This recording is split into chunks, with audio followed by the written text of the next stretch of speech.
Greetings and bienvenue, Midnight Crew. Thank you for returning to this broadcast, and welcome to new viewers joining us for the first time. If you like a video, then feel free to subscribe. Be me, 16. Just moved to Germany. Family finds this old ass house from before World War I to move into. It's fucking massive. Family lets me choose between having the room in the basement or attic. I chose the basement for its shower. Worst choice of my life.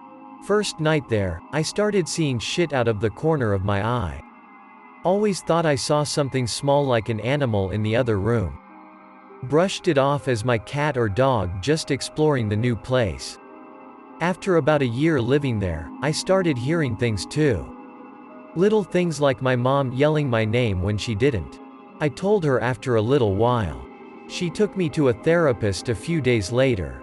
Did fuck all. As time went on, I saw more and more things and they became more and more clear. If I didn't look at them when I saw them, they wouldn't go away, and I was able to sort of see what the shadow things were. Dark gray looking thing that looked like a hobbit.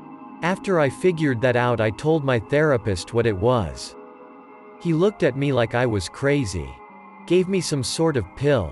Said it would help me stop seeing and hearing things. Once again, did fuck all. Got used to it after a while, until one night 3 years after I moved in. Lying in my bed when I heard feet slapping the floor. I saw a shadow thing move in the left corner of my eye. Zoom my head to the left. It doesn't go away. Fuck. It's a little human-looking thing that's skinny as fuck. Only its head wasn't human. It was a fucking cat head. We stared at each other for what felt like 10 minutes. I shat myself. Right as I was about to get up and turn on my light, it just fucking vanished. I moved to the attic the day after. It's been 3 years since I saw that fucker and I still don't know what it was. I never saw it again after I moved upstairs, but whenever I would go downstairs I would always see shit out of the corner of my eye. What you have seen might be a Heinzelmännchen, or a Huttengeist. They were pretty common in Germany and Eastern Europe ages ago. I have seen a similar thing when I was about 11 in a cottage on my grandmother's property. You might have interrupted him while shapeshifting. Anyway, here is my story. Be me, 7-year-old little Slav boy, living in a small rural village around 50 kilometers from the Kazakhstan border. The village is pretty much in the Stone Age, but cool because everyone knows everyone and they are all pretty nice people. The village policeman takes me on rides with tractor. Shit was awesome back then. We had a fucking original Siberian village shaman. People would often go to him with problems instead of a village doctor. He was a renowned man. I was playing tag in the woods with other children and my brother. It was getting dark, but no big deal for parents because nothing ever happens. I am looking for everyone for a while. It gets really dark and I start to feel scared. Hear the laugh of my brother, move in his direction. Hear the laughter of other children from the opposite.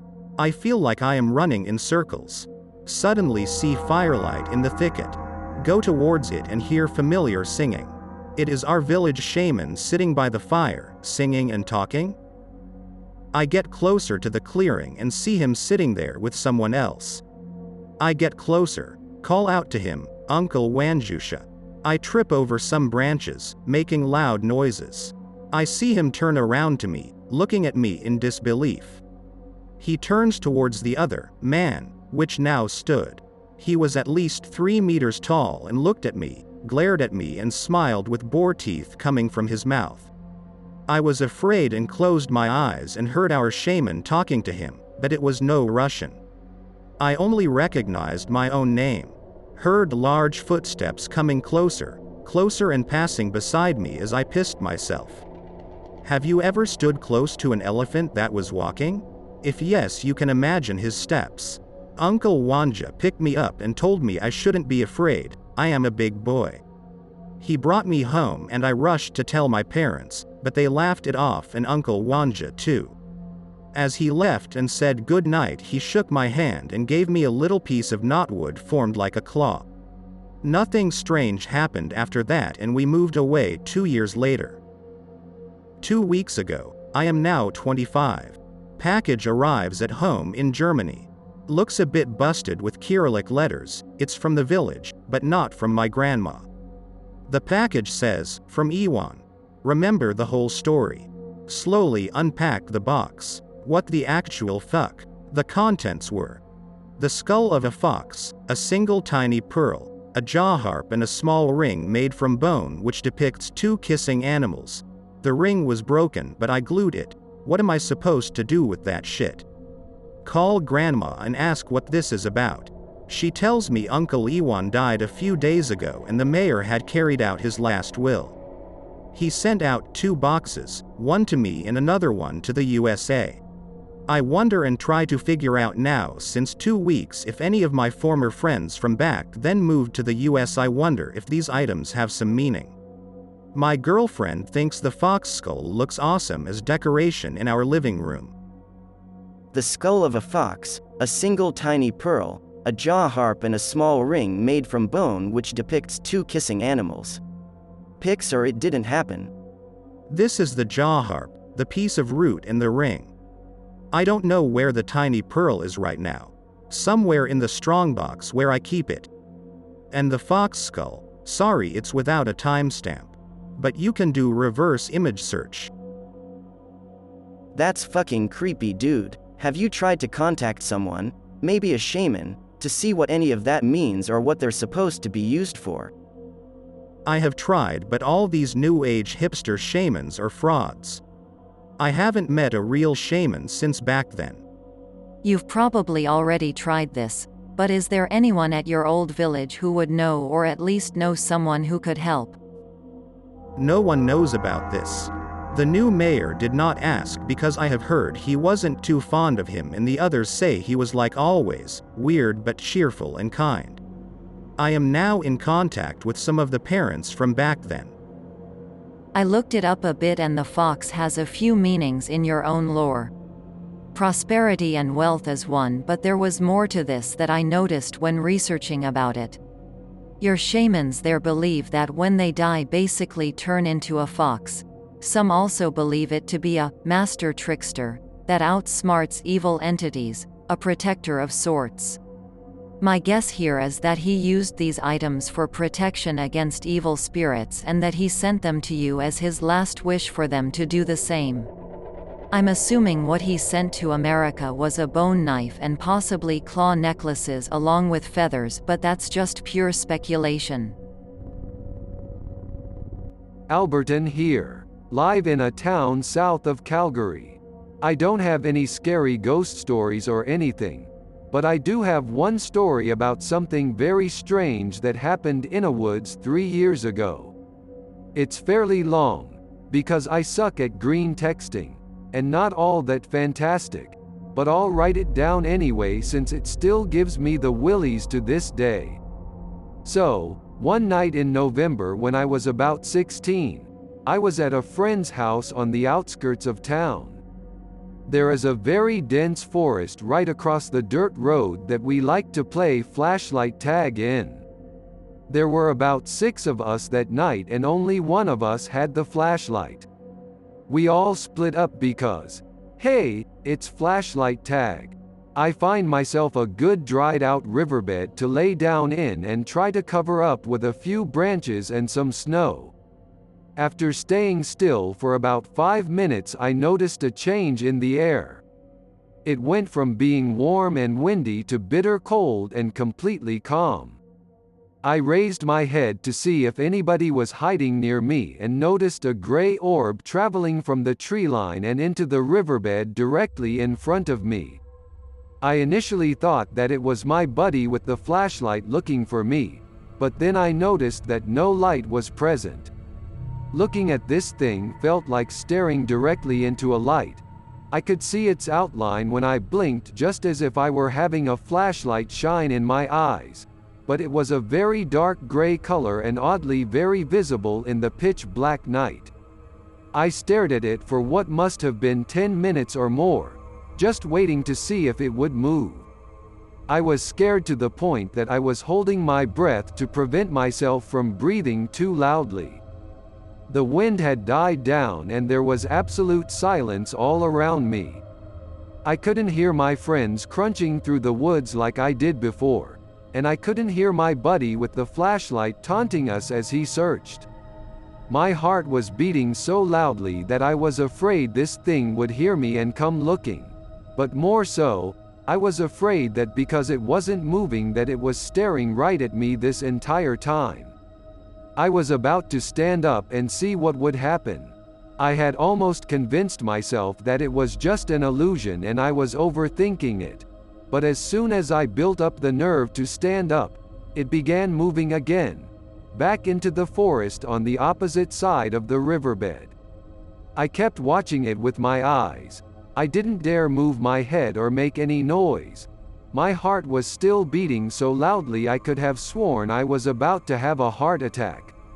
I noticed that this gray orb remained bright when it moved into the trees again. I was fully aware that there were trees that should have been obscuring my line of sight to it, but I could see this thing through the trees. It had gone from being about 20 meters away to 30 meters, gotten noticeably smaller in size as it moved but remained the same brightness and visibility. It slowly raised into the air and into the treetops, at which point I lost sight of it. It took me less than 2 minutes of searching to find my buddies again, all of whom had been caught and gathered in a clearing in the woods. I told them about what I saw and urged them to pack it in for the night. They all said I was nuts and that nobody else saw anything. One of them saw a gray orb in the sky as we were arguing, exactly as I had described it. It was the opposite direction of the moon and it was a cloudy night with no visible stars, so it was very clear this was no moon or star we were looking at. We watched it for a couple minutes, them being curious and me feeling safe since I was with some friends again. 2 of them were absolutely positive that it was just some form of weather balloon. My guess is they heard that line on TV one time and figured themselves to be experts. I mentioned that our buddy with the flashlight's parents own all of the land for kilometers around us and that it didn't make sense for somebody to jump fences, trespass and go into the dead fucking middle of a heavily wooded area to launch weather balloons that barely went that far into the sky. We all tried taking cell phone photos of it, but it just wasn't showing up on any of our cameras. We kept watching for another few minutes when the stupider guy in our group grabbed the flashlight, shone it at the orb in the sky and yelled at it with rambling insults. Again, I said he was the stupider guy of the group. The orb immediately shot down to treetop level, and again to what I would assume was ground level about 100 meters away from us. We all just collectively lost our shit and began heading back to the house, which was a few hundred yards in the other direction. As we headed back, we all noticed at a couple different times that the Chinook winds stopped suddenly and the air immediately became freezing cold and silent, just as I described, even through our winter apocalypse gear. Absolutely nobody was willing to look back or to the sides. We all just kept on plugging our way back to the house and didn't even want to know if we were being followed. Not one of us said a word the whole time. Everybody just pulled their hoods up and kept walking in silence. I am still friends with all of them today, about 3 years after it happened. When I ask them about it, they mostly figure it was just an optical illusion or some sort of weather balloon, despite the fact that we all agreed that night how ridiculous that theory was. One of them figures it was a UFO of some sort and that he has seen it since, but he believes in every alien story he hears, so I wouldn't take his word on that. All I know is that I was the only one who got close enough for it to burn my eyes when I looked at it and saw the way it was visible through the thick forest at ground level. I don't frequent a lot, or ever. so I'm not all that well read on strange happenings like this one. But that was the one experience of my life that made me believe that there is weirder shit out there than I could possibly explain. Vancouver here. It seems like most of the creepy shit is back east in Nova Scotia and Newfoundland and so on. Although I went to a summer camp near Kelowna, British Columbia called Camp Oassi. It was about 2 kilometers down the road, around the Okanagan Lake, from a mental institution. The counselors there scared the shit out of us by saying that one, named Old Man Jenkins, had recently escaped and that he had murdered 3 kids but pleaded insanity and so didn't have to go to jail. The camp week started off alright. I was 7 or 8.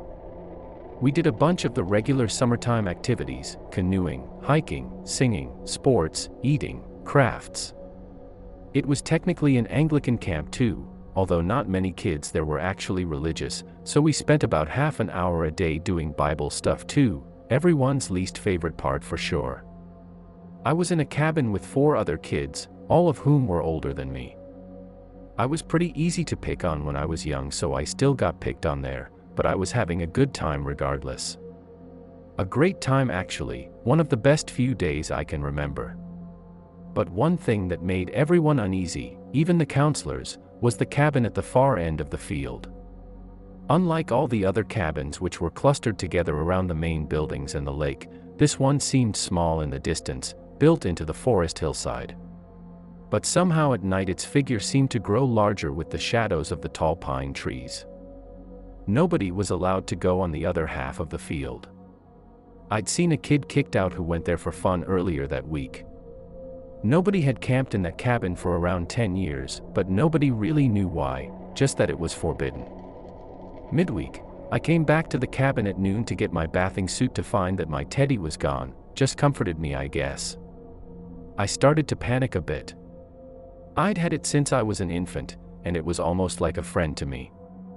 I figured one of the other kids had taken it, so when everyone got back at night, I asked about it. They teased me a bit, but nobody admitted to anything. I asked my counselor if he had seen it. He said no. The next few days I was pretty upset and I could hardly sleep at night.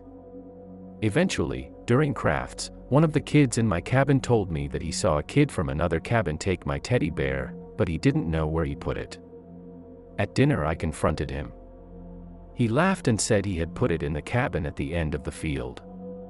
At first my reaction was to just go get it, but I didn't want to be kicked out. This was an expensive camp and my parents were gone to the States for the week, so I'd have to get a relative to come all the way from Van to Kelowna to get me. So I couldn't do that. I told him to go get it or else, an empty threat. I eventually ended up mentioning to a counselor that someone had taken it and put it in the cabin. But even he wasn't allowed to go there. I thought of telling on the kid and getting him kicked out, but thought better of it. I wanted to have at least a couple friends out of this and not be seen as a rat. But I needed the teddy. There was no way I was leaving the camp without it. So I decided I'd wait until night when all the counselor were asleep, and I'd go there myself and get it. That night I went outside at about 2 a.m., doing my best to not crunch on the gravel. I stayed near the edge of the forest. The moon was full, so it was light enough to see where I was going, but there were clouds that occasionally obscured it, so it was intermittent. At the edge of the field I hesitated, knowing I could be kicked out. And I was also a bit scared, to be honest. But I figured I was already in enough trouble for being out at 2 a.m. anyway, and I really needed this teddy. So I went on, keeping my footsteps slow and quiet. The cabin was even further away than it seemed during the day. By this point I was hyper-aware and had adrenaline pumping through me, on the watch for anyone or anything unusual. I tried the front door. Locked. How had this kid gotten in here? I walked around the back and saw a window that had once had a glass pane but was not empty. I wasn't tall enough, so I stacked some rocks and climbed through. The cabin was pitch black but for the moonlight coming through the front door.